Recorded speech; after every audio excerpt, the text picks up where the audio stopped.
So we've sort of touched on a couple of these as we've talked, but let's dive a little deeper on kind of the pros and cons of the elopement.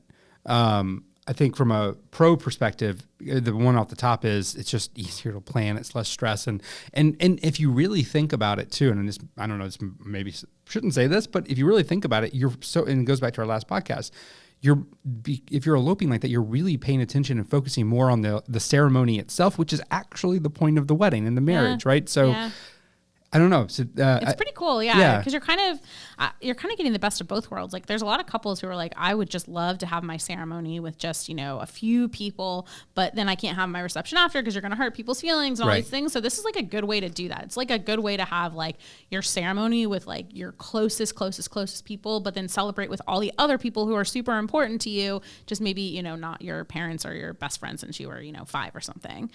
So I think it's more intimate too. Like that's the word I was. That's the word you're at. Yep. So it's more intimate. It's easier to plan.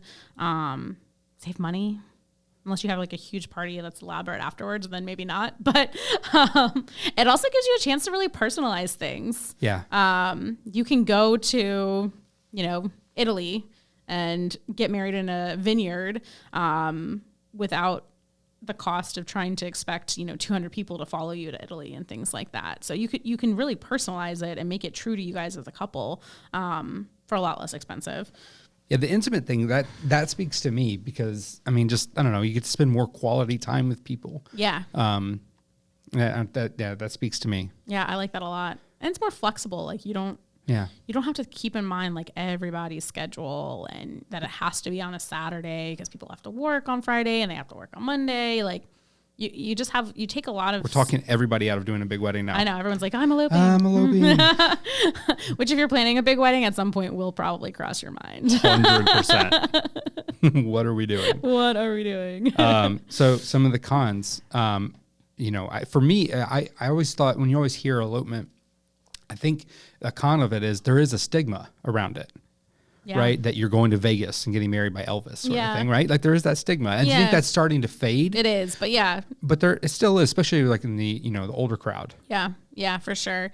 And also it does hurt feelings sometimes, like we kind of alluded to. Absolutely. We kind of talked about that a little bit, but you don't also have that chance to have like all of your family and friends, like, like with a big wedding, with any wedding, no matter what the size, like this is probably the only time you'll have both sides of the family and all of your friends in the exact same room. So even if like a sibling gets married, it's not the exact same crowd. No. So like this crowd will only all be together on this day, you know? So like you kind of miss that.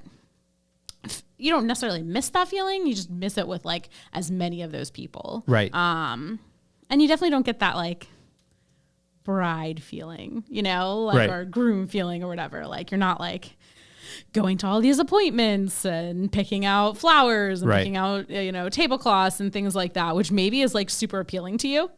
So maybe you're like, actually put that in the pro column. Yeah. But if that's something, or if you've been planning your wedding since you were little, right. Those are things like just to keep in mind. Like you definitely don't want to be disappointed. Like, oh my gosh, I just can't make one more wedding decision. So we're just going to elope, even though like you've been dreaming of this big wedding since you were, 10. So I think making sure that it's like in line with what you truly want, and you're not just doing it out of like, oh my God, I can't anymore. Well, anecdotally, so we've been interviewing lately, and we've one of the, I don't know if we haven't talked about this. I don't know if one of the answers you get on about working at Bustld in the wedding industry, the one answer I get very frequently is I've been planning my wedding since I was a little kid. Yeah. I've been hearing that a lot. So in that case, that and I hear that a lot when I'm talking to couples too. Really? I mean, it's funny. A lot of couples, a lot of brides have Pinterest boards long before they get engaged.